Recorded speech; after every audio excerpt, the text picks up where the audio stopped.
there, Mr. Rasmussen. Hi, I'm Carrie. I'm an OTD student. I'm going to be working with you today. How would you like to be addressed? Paul's fine. Paul? All right, sounds good. So before we get started, let me just quickly sanitize my hands, and then we can get a move on. What we're going to be doing today is a manual muscle test. That's going to tell me about the strength of the muscles. And then if need be, I'll do some measurements to help me keep track as you go through your therapy. Sound good? All right. So first what I'm going to do is just a quick screen to see where we are and get a baseline. So if you could just flip those hands up and give me a quick number 3. Very good.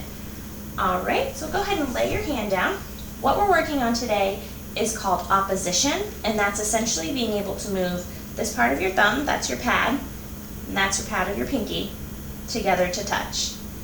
And then when we bring them apart, that's called repositioning. Okay, so if you want to go ahead and flip that hand over, I can show you a little bit about the muscles that we're working with, just so you're not in the dark here.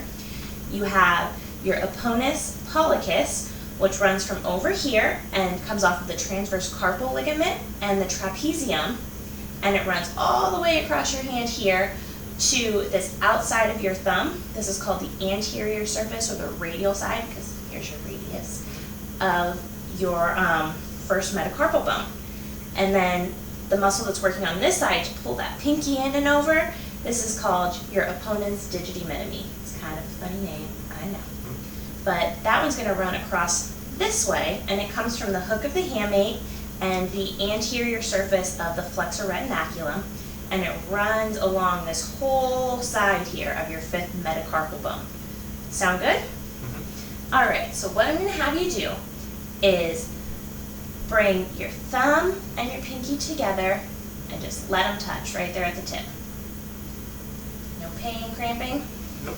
All right, you're doing this against gravity, which means you're at least a 3. And now I'm going to put my fingers in here and push on the outside. I don't want you to let me move, and I'm going to count to 3, okay? Ready? 1, 2, 3. Great job. Go ahead and relax your hand.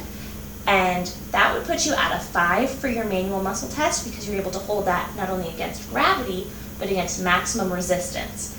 And the fact that you can already bring those pads together means I don't have to do a measurement. If you were unable to put them together, I would measure the distance between the tip of the fingers, and we would keep track of that. But because you were able to bring them together, that's all we have to do for today. Do you have any questions, comments, concerns for me? Nope. No? All right, well, I will put all of this information in your chart and pass it along to your therapist. Sound good? Mm-hmm. Great, it was great working with you. Thank you so much. Thank you.